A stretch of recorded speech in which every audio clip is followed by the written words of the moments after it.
Hi, this is Tom Mitchell, the Highland Traveler.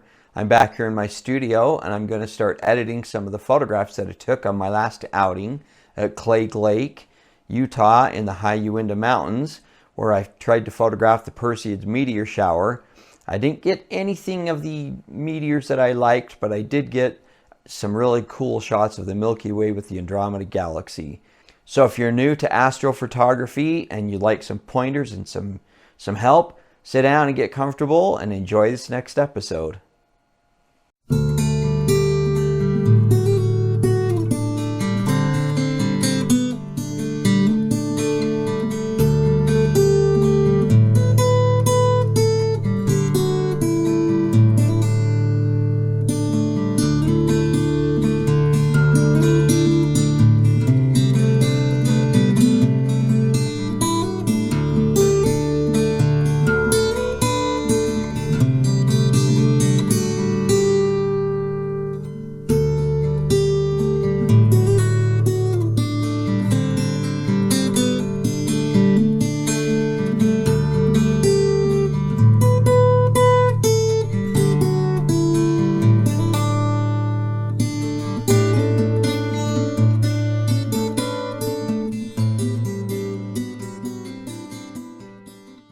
So if you're new to astrophotography, there's a few things you need to know. In my last video, I touched briefly on these. I'm going to go over them again here really quick.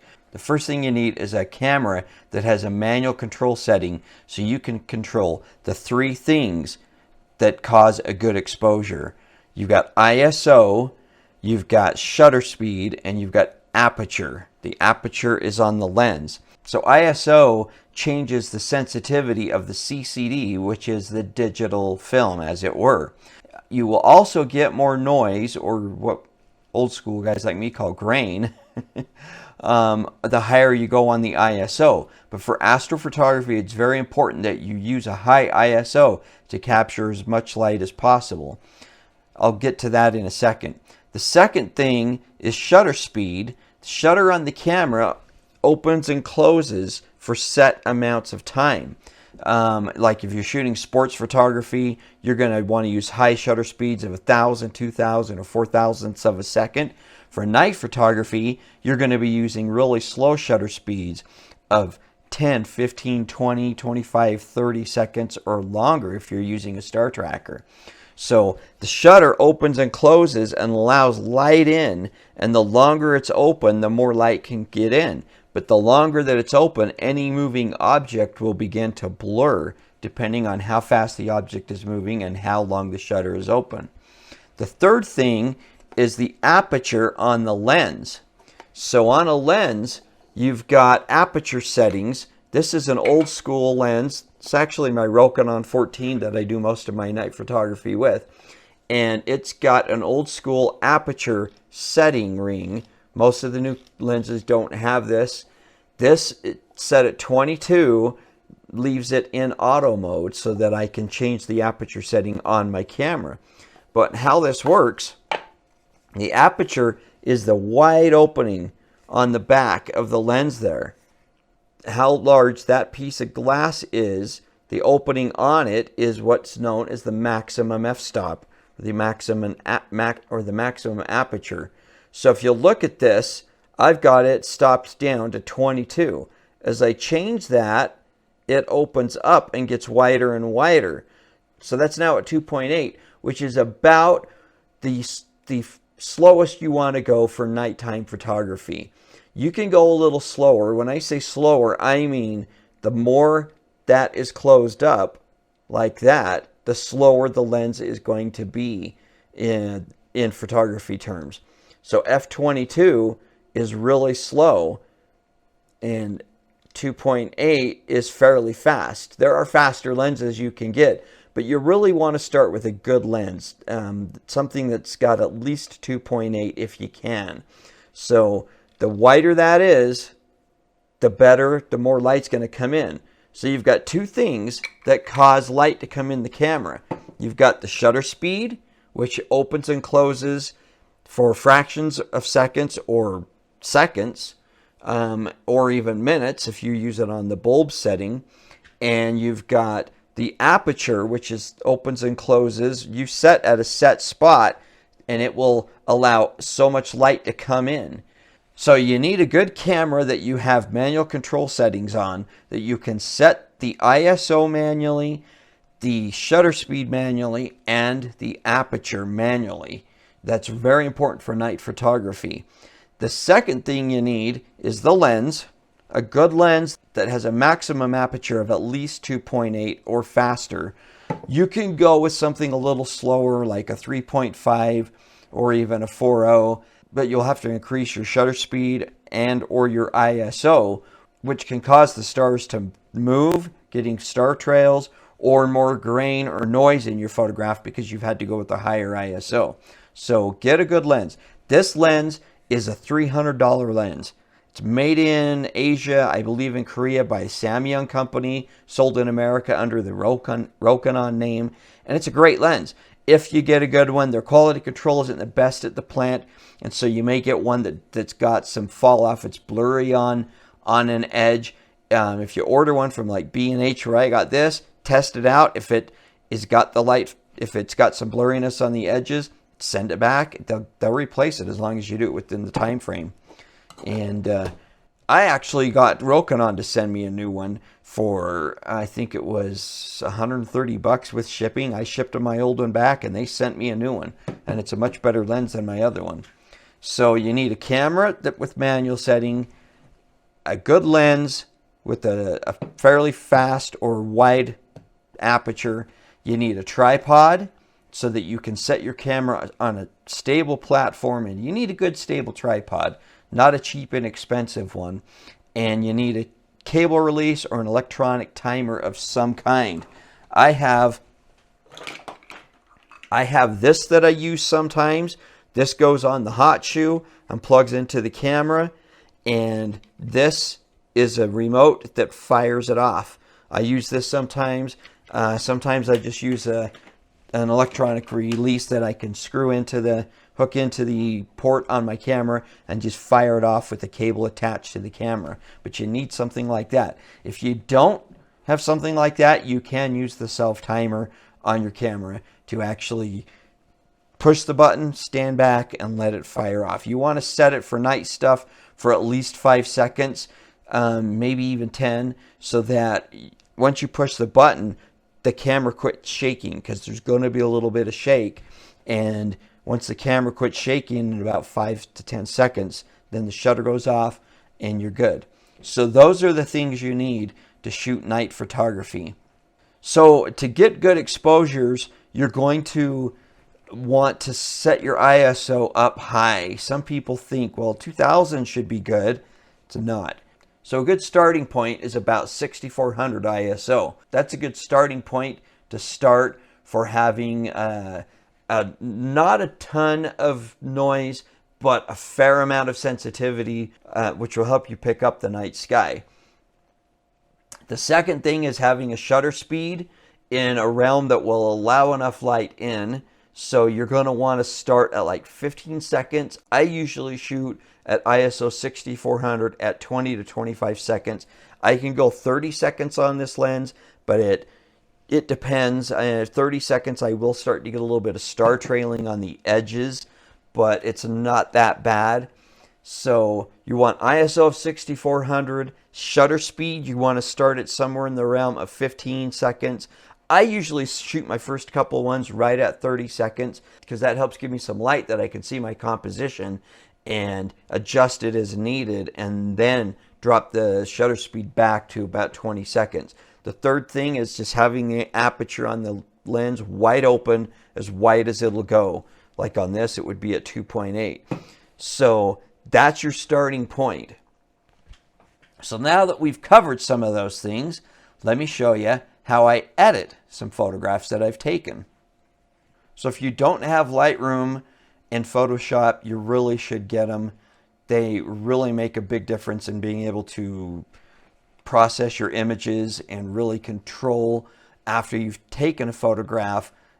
That's when the work starts, and it helps you really control and manipulate and make the photographs more appealing. You can get the basic photography package of Lightroom and Photoshop from Adobe. It comes on the cloud for $10 a month. I mean, that's fairly inexpensive. So I use Lightroom to start with my photographs. You're going to open it up. You're going to transfer them off of your media card and onto a hard drive. Then you're going to import them off your hard drive into your Lightroom catalog. This is really nice because you can then view your files. Oh yeah, one more thing. Get a camera that will shoot in RAW format. Shoot in RAW. Shoot in RAW only. It makes all the difference in the world, especially when it comes to editing. RAW brings in a lot more data and allows you to have a lot more control over your photographs. Also, RAW is typically hard to read. Camera RAW just can't be read by Windows. You need to have a program that can read it, and Lightroom reads it. These are all RAW files. If I hover over one here like that, you can see it's NEF, which is the Nikon RAW file. So the first thing that I will do is start with the photograph that I like. I've got this one starred. This was a dusk photograph taken during blue hour. You can see my exposure information up here. I shot it at ISO 3200 with my 14mm lens at f2.8 in 25 seconds. You can see, you click on it and it'll zoom in. You can see there's some noise because that's at ISO 3200. That's not a huge ordeal. I can clean that up later, but it's nice and sharp along the edge. The mountain is nice and fairly nice and sharp. It's a little dark, but it's a dusk photograph. The key point to this is the mountains, the reflection in the water. So if you want to do some initial editing on this photograph, click on the develop button and you can go in and you can change some things.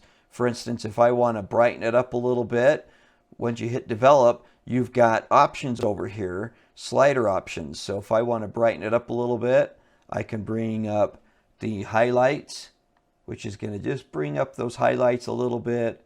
I can bring up the whites a little bit. You see what that does. Now I've got this set on clipping to show clipping for the highlights and for the shadows. The clipping is blowing out the highlights. But you come in here and you can do some initial adjustments of the image. You could bring the blacks up. That's going to increase the noise. See in here, if I zoom in, I bring the blacks up. It does bring up the shadows, but it brought the noise up some.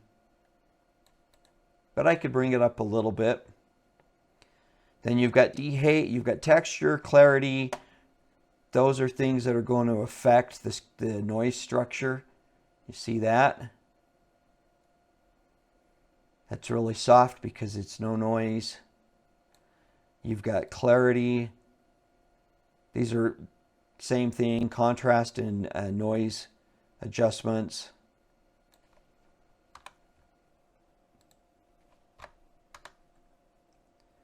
And you've got dehaze, which will change the contrast range. If I zoom out and see the dehaze, so you can drop it back, or just leave it.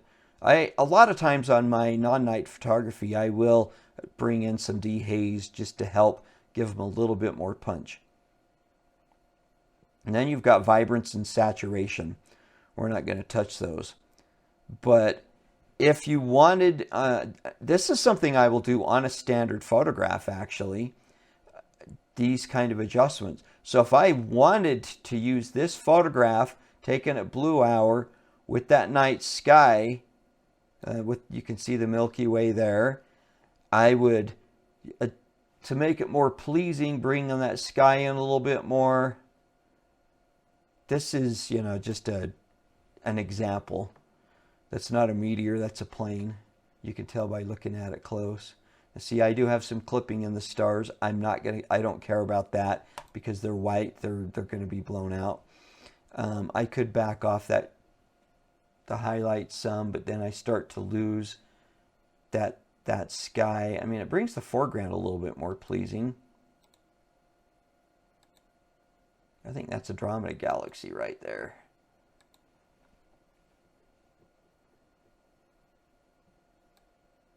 So, you know, just bring it up a bit. And adjust the whites maybe a little bit. Like I said, I've got some clipping here where that's all pretty blown out. I could back it off some like that, and that would help a lot. So this is basic editing in Lightroom, and this is what I do with a lot of my photographs. If I'm just using one exposure that I shot, I'm not going to use multiple exposures and merge them. I'm not using my star tracker, just one exposure. This is some very basic editing that I start with. I then save it. So you right click on there and you go to export and export. This is where you're going to export it to. So I'm going to export it to my hard drive.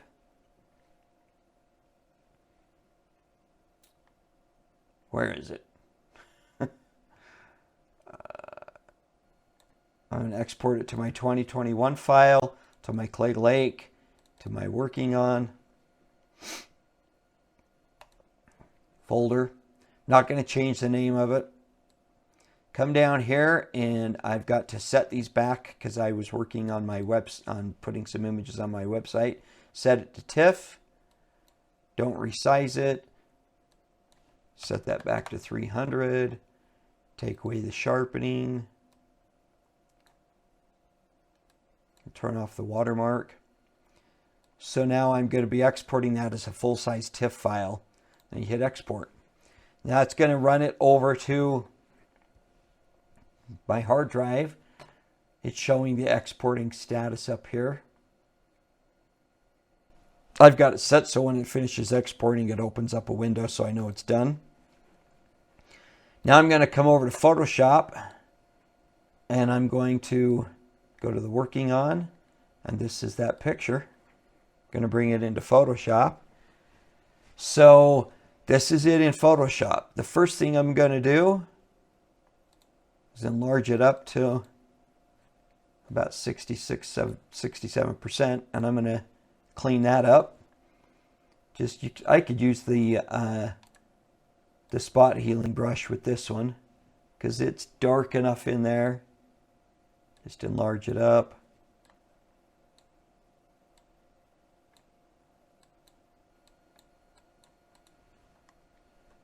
Just get rid of the tint glowing in with their light. So that's an airplane. I'm going to get rid of it. Same thing. Just use the spot healing. Make it smaller. Size it smaller.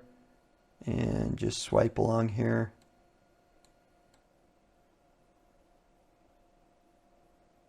That's actually a satellite. Could be an airplane. It's definitely not a meteor. There's another one right there. Meteors will, boy, there's a lot of satellites in that image.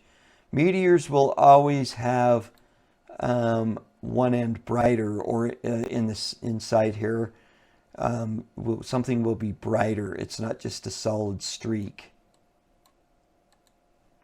So anyway, I would go through and I would clean up stuff like that. I'm not going to do it all on this for sake of time. And then I could do some more initial adjustments if I wanted to. Take it back to 16 and line it up here. So on a typical photograph like this, where this is my finished photograph, I would also go and do some dodging and burning. So dodging is going to brighten up a specific area that you want, and burning is going to darken a specific area that you want. So I'm going to go to dodge. You click on the dodge burn sponge tool. Click on dodge. I'm going to increase my size of my brush. Make sure that it is on highlights for this. You can change shadows, midtones, highlights. And I'm going to bring this up just a little bit more. Bring up the Milky Way. just a little bit. That's just going to help that Milky Way pop out. Now this was about 9 o'clock at night, so right at the end of blue hour, so the sky is blue, but I like it. I could also brighten the mountains up a little bit more with that. That's just bringing that up a little bit. And in here, though I may need to select mid-range for that, mid-tones. And I could bring the stars up in the water just a little bit. Let me make that bigger on highlights, and that's just going to bring the stars that are in the water up a little bit more. So here's before, here's my original, and here's after. So you can see I got rid of the tent glowing and just brought that Milky Way up just a little bit. And if you look closely through here at the mountain, you can see the mountain got just a little bit lighter, just the highlights. That's a basic edit, just doing some initial adjustments in Lightroom and then bringing it over and finishing it up in Photoshop. This is just quick, simple, nothing, I'm not going to go into a whole bunch of work here and complete this image. I would do some more work than this, but that's the basics of it. So of just taking one exposure, like this was a 20-30 second exposure. I'm back in Lightroom. This is a 25-second exposure, just one exposure that I liked that I'm going to just work with and say, hey, I like this picture. Let's edit it. So jumping back to Lightroom, before I did any adjustments on it, that is the original picture before I did any adjustments. That red right there is because I've got that set to showing blown out. So you could see the difference between that and that. So this is Lightroom, the original exposure unedited. This is now after I edit it in Lightroom, and then this is what I did a little bit more in Photoshop. So you see I took a picture that was cool but a little bit blasé. It's kind of just flat, and I turned it into that. There's a lot more interest to it. The Milky Way shows up a lot more. The mountains show up a lot more. You see that. The foreground in the water shows up a lot more. It's a much more pleasing photograph. So that's a basic edit of a single exposure, making it more pleasing and enjoyable to look at. So you'll want to go up to File, and you'll want to save it, or save as a copy, whichever you want to do with it. Once it's saved, then you can close it. So the next option for photographing the night sky is using a star tracker. I like using the Move Shoot Move brand, which is a simple, lightweight star tracker that you can set up.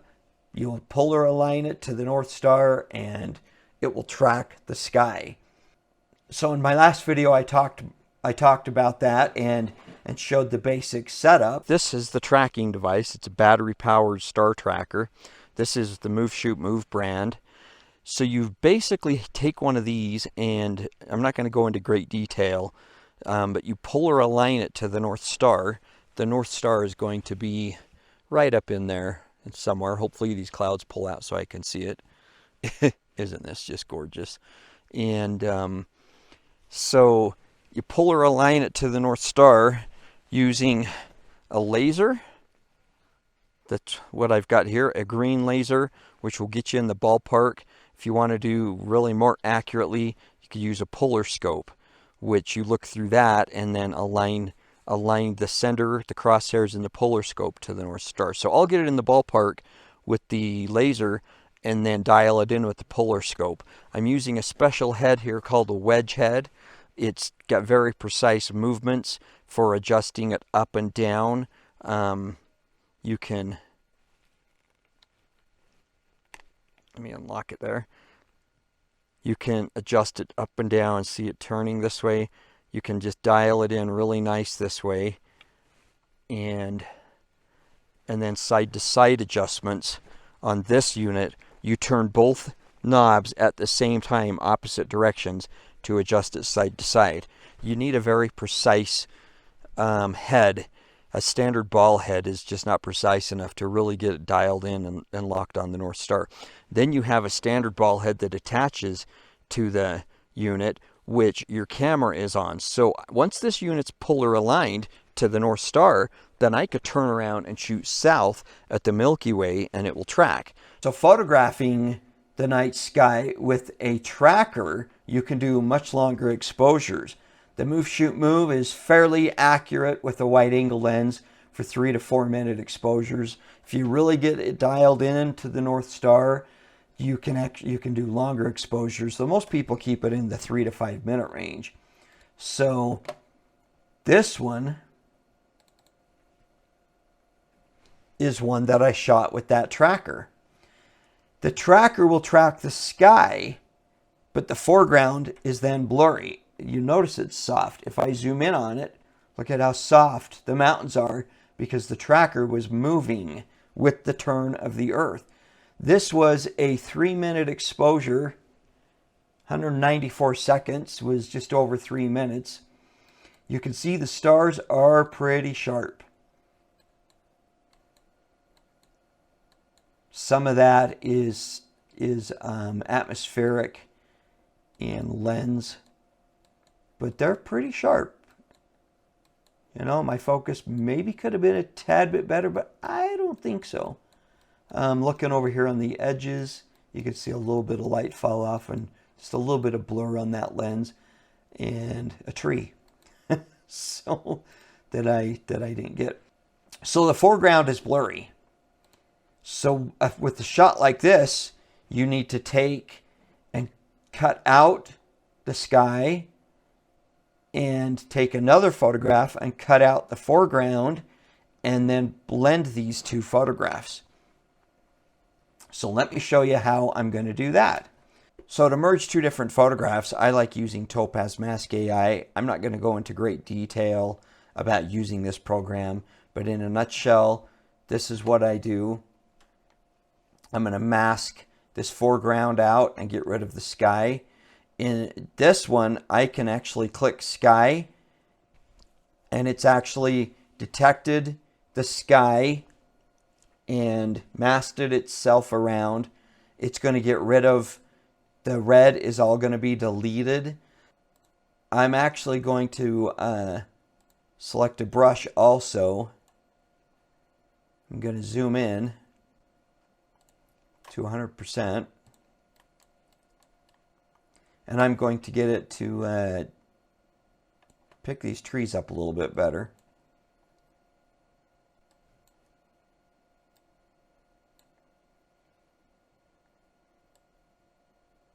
And just come and paint this in.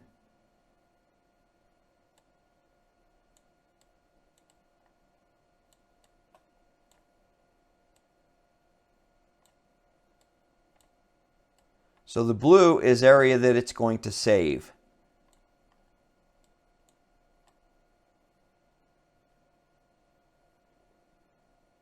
And I'm just going to paint all this in.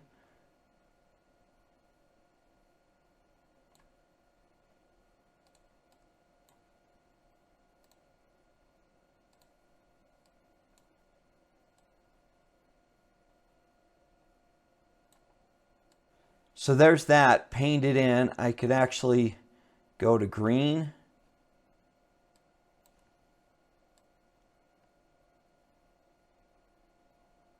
So that it doesn't remove that stuff. So it doesn't change that. And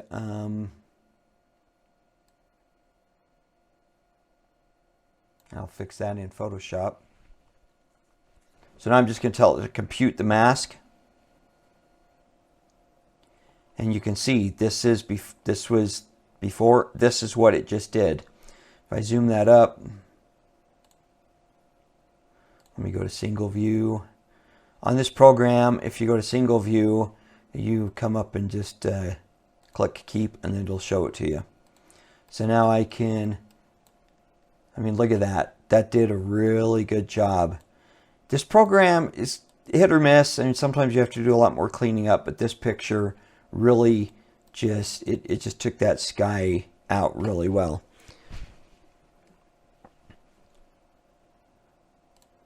So what I'm going to do is I would just save this.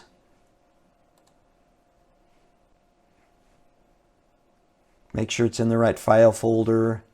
Make sure I name it what I want. And save it.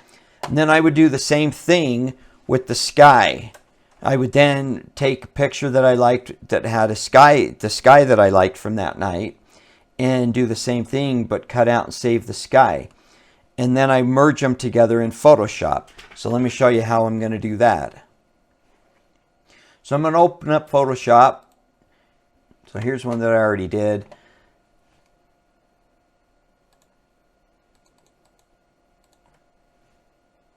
You can see it's a little bit blurry along the edge.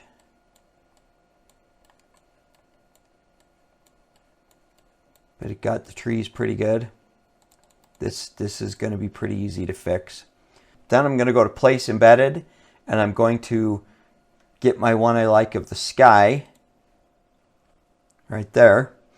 So this is the basic foreground and the sky that I shot, the foreground at about 9 o'clock and the sky shortly after midnight.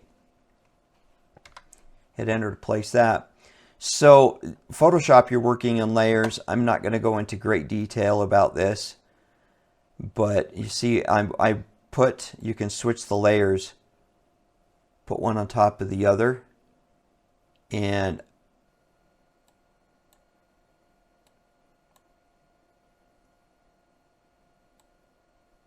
I want that layer on top.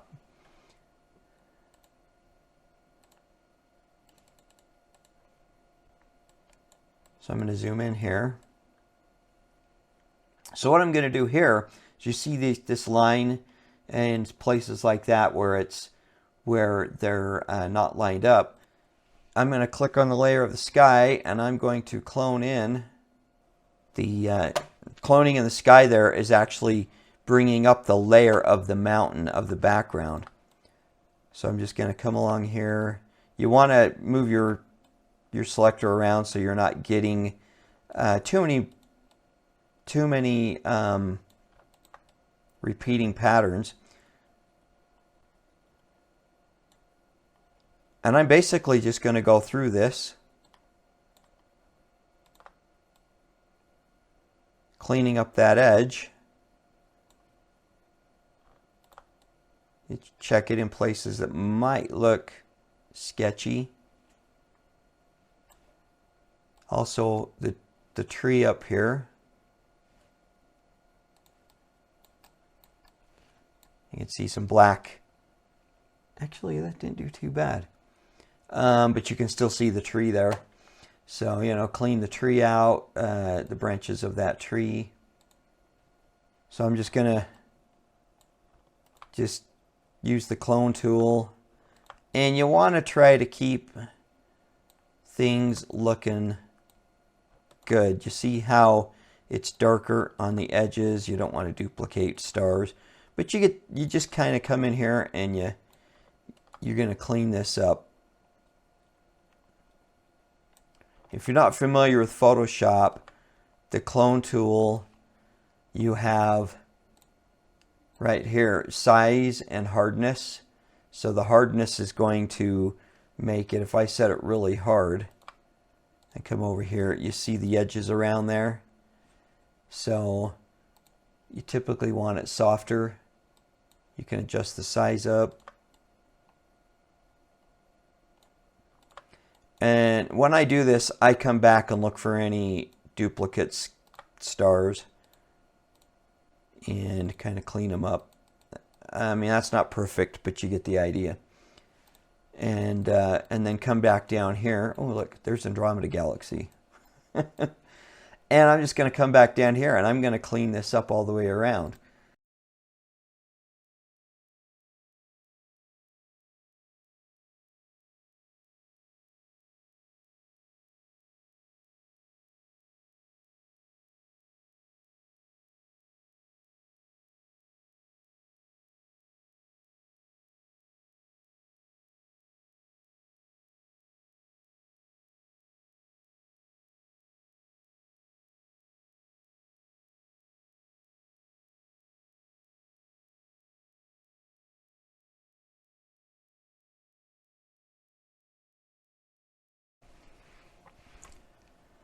Now, as you can see, sometimes you run into areas that do not blend well.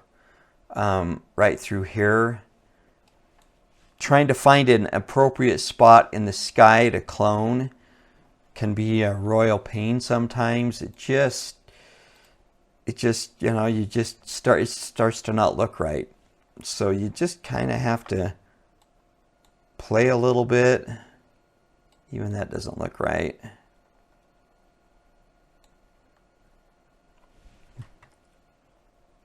It's just where that shade changes over there. So sometimes you can find an area, and I don't like that either.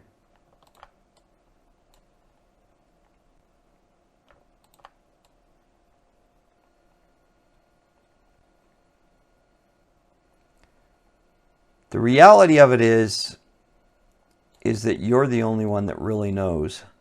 If it's not obvious, you're the only one that's really going to know. That could easily be a cloud. See, I don't like that. This one's going to be easy to fix. You know, it could easily be a thin cloud or haze of some sort. Atmospheric conditions can really just make the sky look a little splotchy sometimes. But if you're not really happy with it, just spend some time playing with it. You can also come over to Dodge and Burn and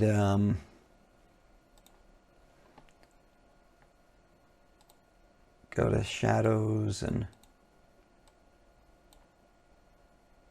change the size of my brush. I'm on Dodge, so it's going to lighten it up a little bit, and Shadows, and just hit in there to bring that up just a little bit. It's really something you just have to play with, and this is where you can spend a bunch of time, is really cleaning up some areas that just don't quite look right.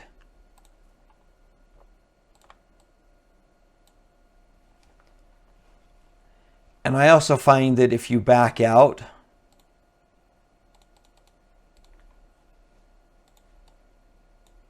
it gives you a better perspective sometimes of what you're looking at from when you're zoomed in. I can see what I've done there, but honestly, I didn't do anything over there. And I mean, that's the sky. That's how the sky photographed. So this could easily just be atmospheric conditions. Then I'm just going to clean up. Then I'm just going to clean up this area here. Oops, got to select the right layer.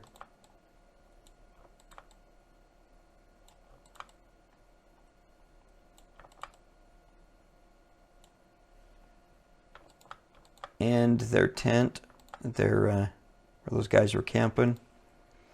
Typically I would do that zoomed in a lot more. So you can zoom back in and check it out.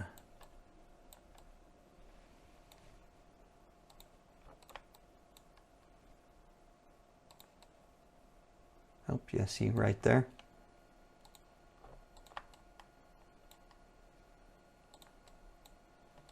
I almost always work at 66.76 or at 100% when I'm really wanting to be precise on stuff. So this is that original picture that I did the very first one that I did, the foreground, with the night sky that I liked, that I took a few hours later put in. Now there's a few other things I can do here. I can go to Dodge, go to Highlights, get my tool a little bit bigger, my brush, and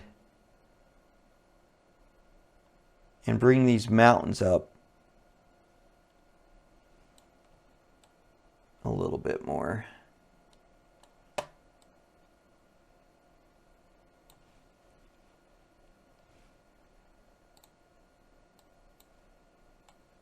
And the foreground of the sky, the stars in there.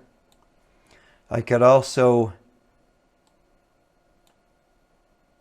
just zap the Milky Way a little bit.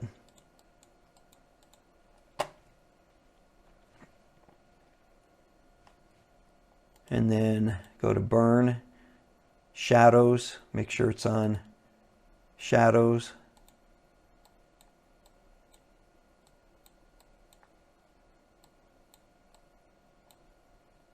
Get my brush the size I want it. I'm going to darken that sky a little bit. That's just darkening the darks.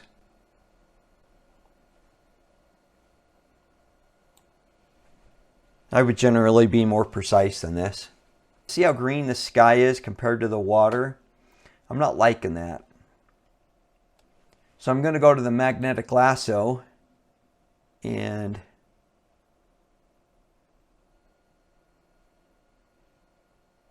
I'm going to come across here.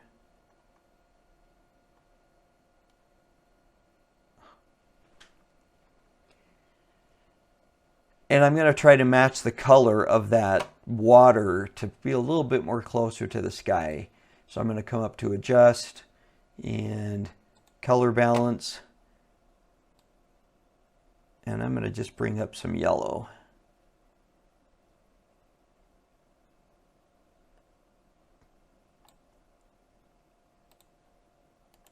And right click and deselect that. So that the water's not so blue. So it's just a little bit better. So here's where I burned the sky. Ended up darkening the mountain too much. So I'm going to go back and lighten that mountain up.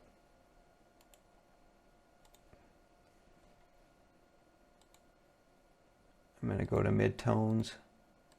Make my brush smaller.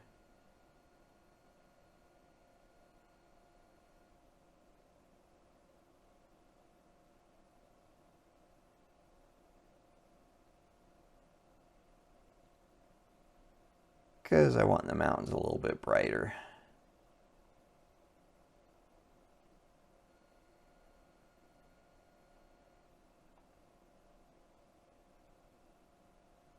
Through here, and I actually want that.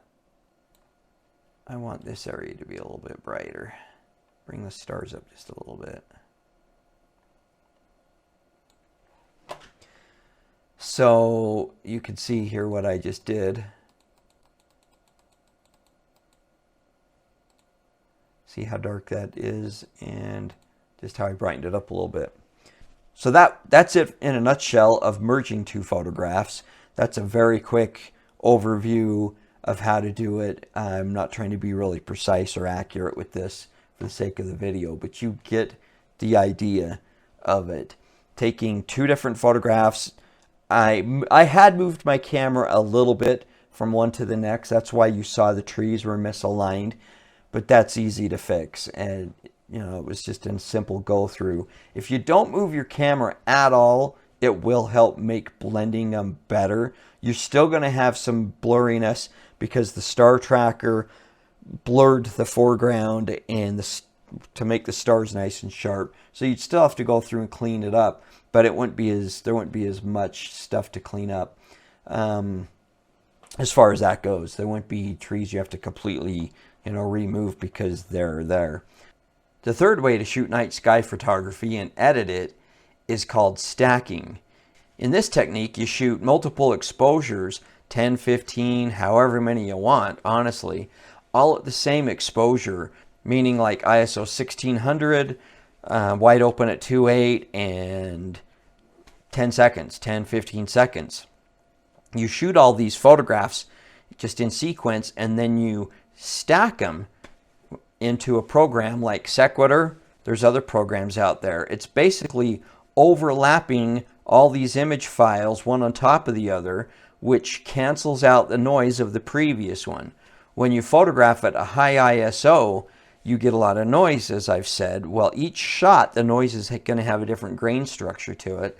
And so when you shoot multiple exposures like that, the grain cancels each other's out and it's not as grainy. You then end up with a lot more data. So let me show you here. This is Sequator, or Sequator, however you want to pronounce it. This is a free program you can download. It's a Google program. So how you do this, it's pretty quick. You go to Star Images, double click on it, and it's going to open up a folder, open up your folders. Browse to the one you want. I've got one right here, stacking, and I'm going to choose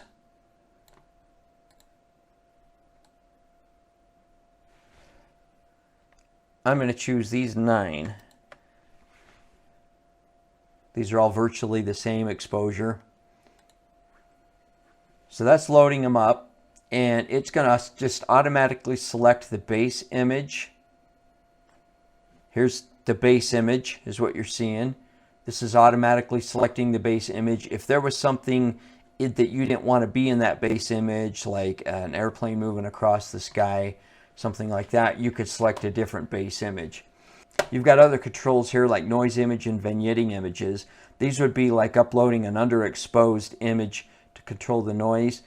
Output, you want to select that and tell it where it's going to put it. So double click on it, tell it where you want it to be and what the file name is going to be. I've already been doing this. I'm going to just click on it, call it the same one, stacked Clay Lake. Yes, I'm going to replace it. Then down here is where it gets interesting in these controls. So you've got composition, star align. So it defaults to trails. You're going to want to change that to align stars. And you can leave it on accumulation. In this image, I've got those mountains and trees, and so I'm going to want to freeze ground. So that's it's going to realign the stars, but it's not going to move the foreground. And putting it on selective will automatically remove or help. It'll take care of items like meteors, aircraft, stuff like that if you leave that selected on there. So then you want to come down to sky region, and in here you've got boundary line, which you can select a boundary line. If you had a straight horizon, you could select that. You could select graduate, which is a basic graduate filter. You see that. Or you can select your regular mask. I'm going to do a regular mask because this isn't a regular picture with the trees and the mountains. So what I'm going to do is you can change the size of the brush by just rolling on the mouse. Once you click, you see it brought those lines across there. I'm going to come back, and that masked the whole thing. Now I'm unmasking or selecting what the sky is. So change that, just make it smaller, and you're basically going through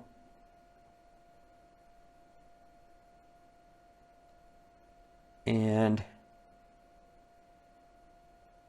deselecting the area of the sky, in essence.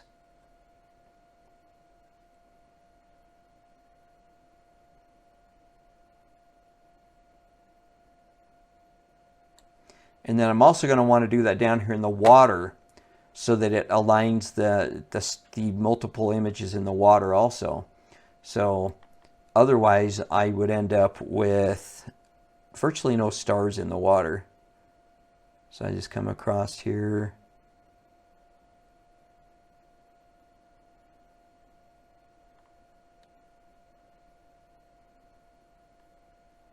and just clean this up. If you make a mistake, I'm holding down the left click button. If I make a mistake and I need to go back and re-add something in, let's say I do that, right click button, you can add it back in. You can add back in the mask area. So just very basic. You've got then auto brightness. You can change these. You could adjust the reduce the light pollution, various things. This is something you really just need to play with and figure out what works for the images and what works for you. I'm going to just do this basic simple. I'm going to hit start, and then it's going to process it. Sequator is pretty cool because it runs pretty fast. It doesn't take minutes and minutes to run this. That actually took a little longer than it has before. It took about 1 minute and 50 seconds, almost 2 minutes. Don't know why. Anyway, so it comes up, you hit close. It's going to show you now the stacked image. It doesn't look a whole lot different from the previous ones. So it exported it out to that folder I told it to put it in. So I'm going to open up Photoshop, and I'm going to go to that picture. That's this one, and open it up. Now let me show you something. I'm going to go and also bring in, what was 92 was my base image. I'm also going to bring in 92. So bump this up to 100%. So this is at 100% with the base image on top. You see how grainy that is. This was shot at ISO 6400 at 25 seconds and wide open at 2.8. So you can see there's just 25 seconds. There's a little bit of star moving, a little bit of star trails on there. So notice if I turn on or off the background image, it doesn't matter. So watch this. If I turn off the original file, look at where the noise virtually went away. I mean, just really, really gone. That's because of using all those files and putting them one on top of the other. So there are some little glitchy issues that can happen sometimes. This actually did really well this time. It gave me a nice, fairly nice, clean edge along here. I was playing with it before and I was getting some artifacts going on here. You do notice, so that's the original file, and you do notice the stars, especially through here, they disappear. That's because of the masking and where the mask ran along for that hard edge of the mountain. So there's a few little glitches with it, but that's not that bad. I mean, honestly. So come down here,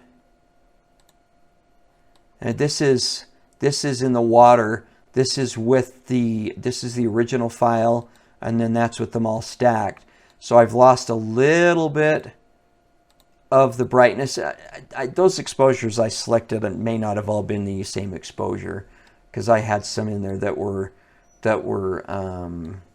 lighter and darker. Plus, the wind was blowing and changing the reflection in the water, which was probably causing issues where some didn't have the reflection as well. But you see the noise virtually gone around those stars.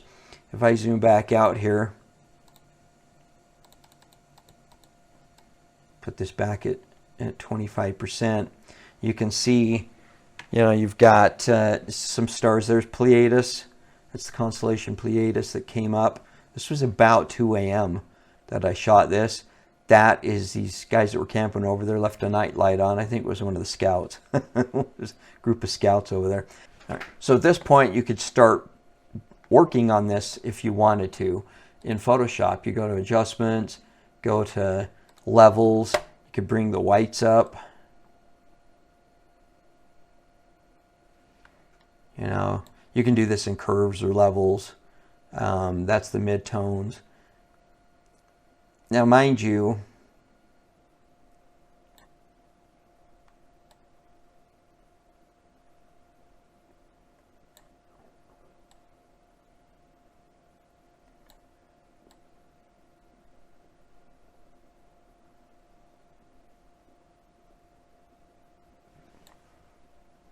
just for kicks, let's see what that did to the grain, to the noise. So there's 100. You know, I mean, there's going to be some noise. So this is the original. Oh, that's unedited. Some of that's ripples in the water. Bringing up the midground did really bring up the noise a lot. That's to be expected, bringing up that mid-level. But that's actually not bad. That's really not bad at all. And look at this through the trees. That masking worked pretty good. I've lost some of the stars that were in there. But if you didn't know, if you didn't know they were there, you wouldn't see them. So my histogram's quite off, but so just adjusting that brought up more of the foreground. You know, you could then come to dodge and burning, burn some shadows in. Got to get rid of that tree. I didn't realize it was in there. Part of the thing about shooting at night is you just can't see sometimes. So it's best to set it up in the daytime. And I had, and then I had moved and ended up getting it in.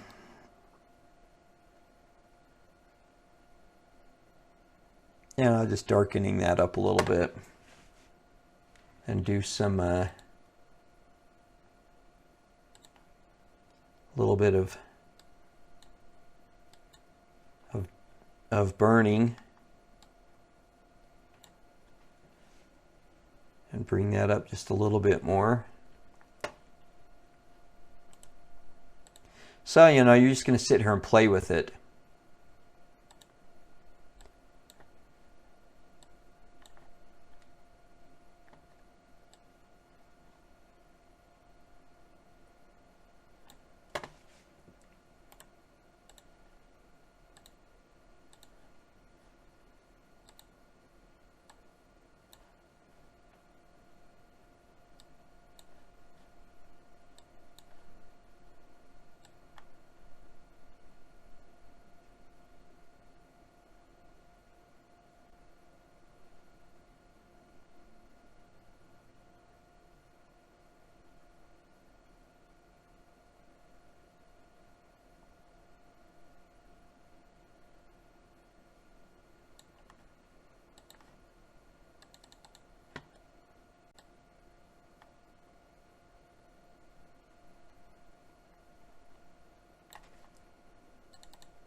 So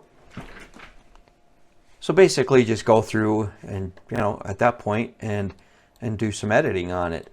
You know, it's not my favorite one, but I think it's pretty cool. I don't have a ton of detail in the foreground, but I don't think it's bad. And the grain did get worse from brightening it up so much, but it's not near as bad as it would have been. So controlling the grain on that was pretty dang good. So that is using Sequator, so stacking images and causing to control the grain.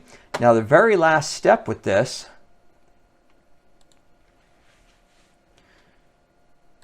I'm going to discard the layer, I don't need that top layer, which I had turned off anyway.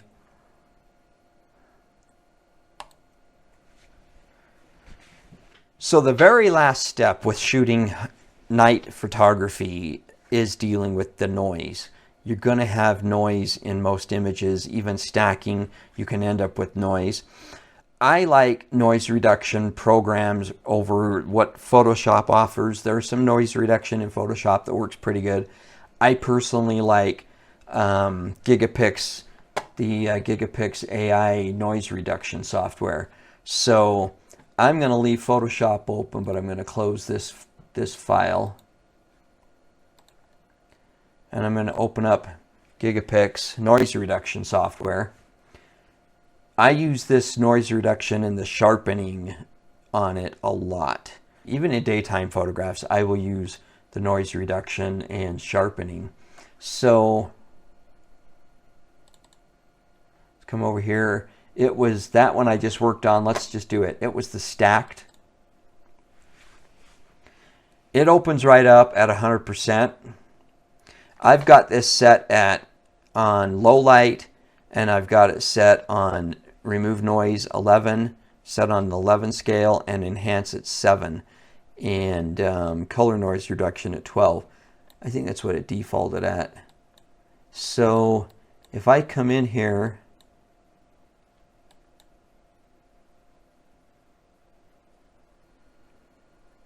they've updated this somewhat. So that is without noise reduction. When you click on it, that is with noise reduction. So it really got rid of a bunch of that noise, but it also tends to not make it as sharp. You can see that up in here in the mountain. Yeah, they updated this. So you can see it just kind of goes a little soft. What do the stars look like?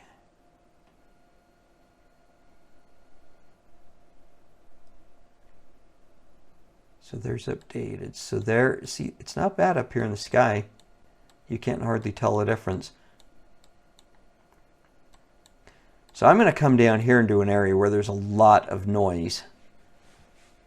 And I'm going to try to make that look not as bad. It's kind of soft, and sometimes I like a little bit of noise to help give it some texture. I could bring the sharpening up. Let's just do an extreme and see what that does.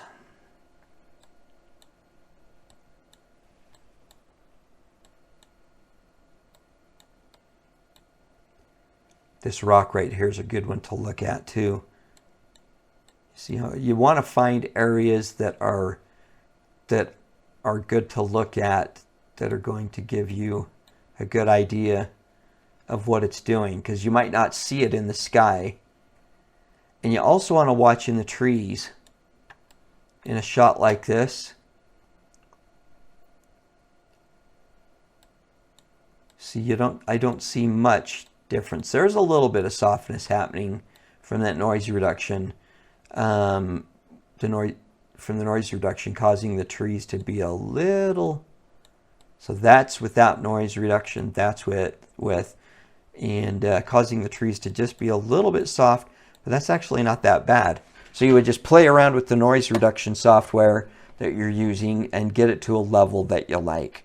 So that's the last step that I do for that. And then I would, once I've done the noise reduction on it, I would take it back into Photoshop and go through it with a fine-tooth comb, literally at 100%, and I scroll up and down that image, looking at every square inch of it, making sure there's nothing that's distracting, that there's nothing I don't like. I'm just really making sure that everything looks good. Got that sky nice and dark by burning that.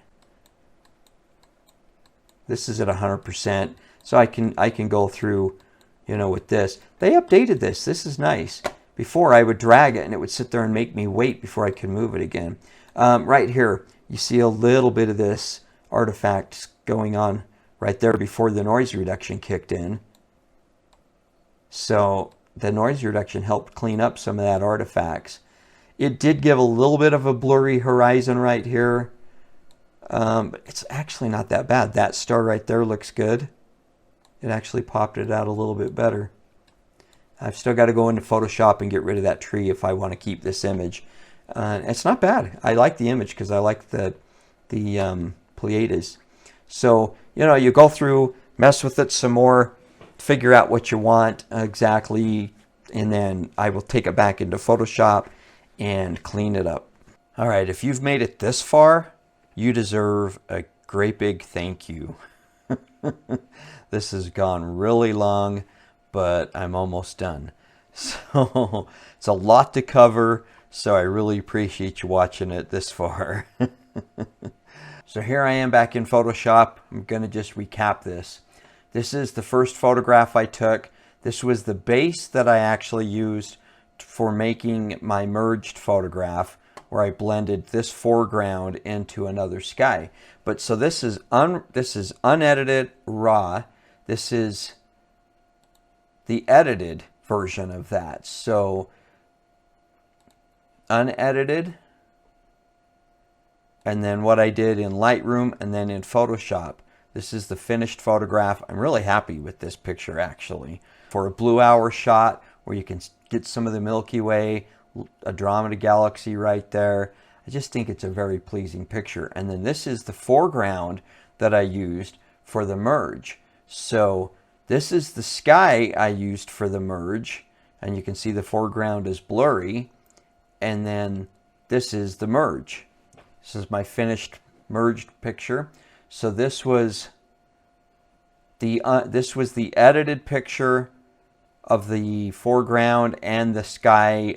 This is one shot. This was a 30-second exposure, and then this is a tracked shot later on, tracking the sky, and then this is merging the two.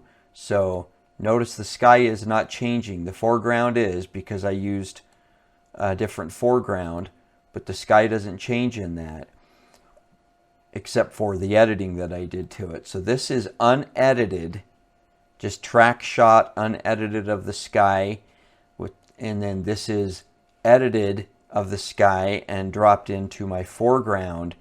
That was this foreground back here.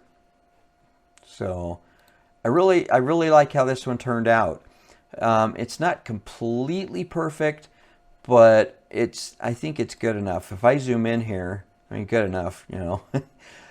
This shot, it still has a little bit of problems right here. You notice it's just very slightly blurry in my blend along that edge.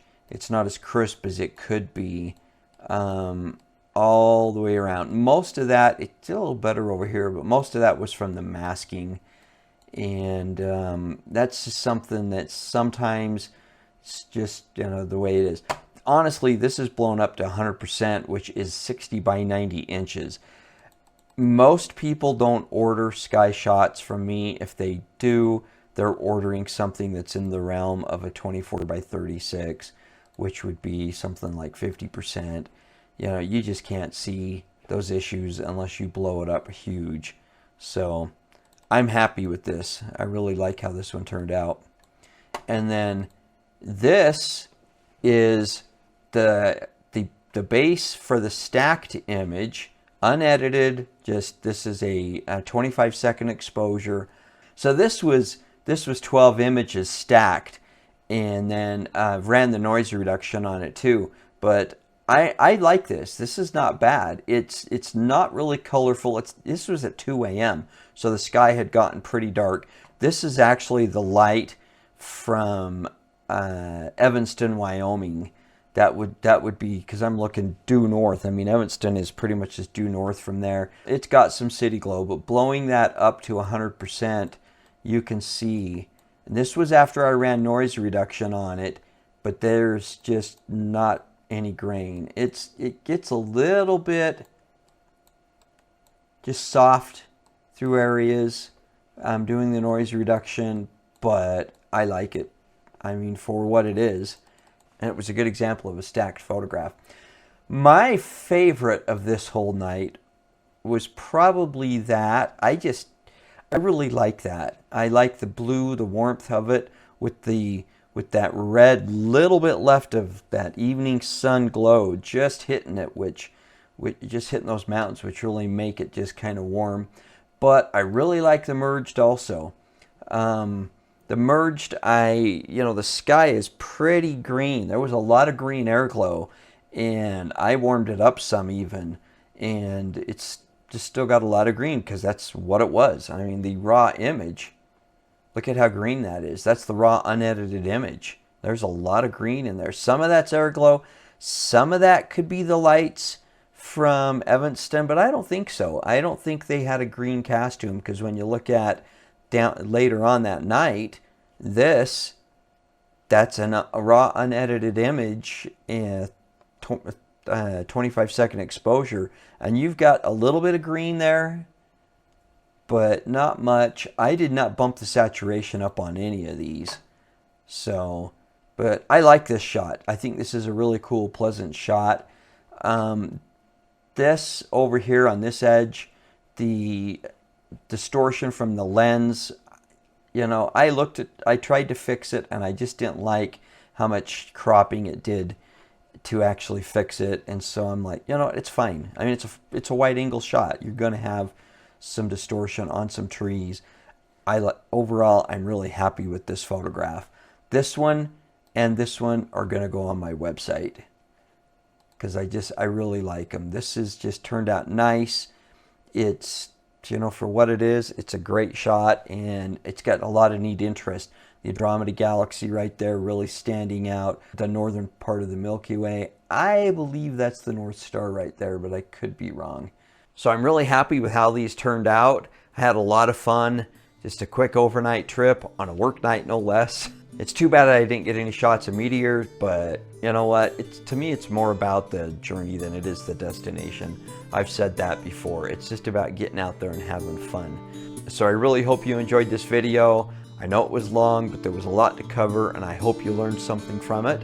If you've got any questions, please drop a comment and I'll respond, or you can email me. My email address is right there in the About section on my channel. So I hope you really enjoyed this. Thanks for watching, and happy trails.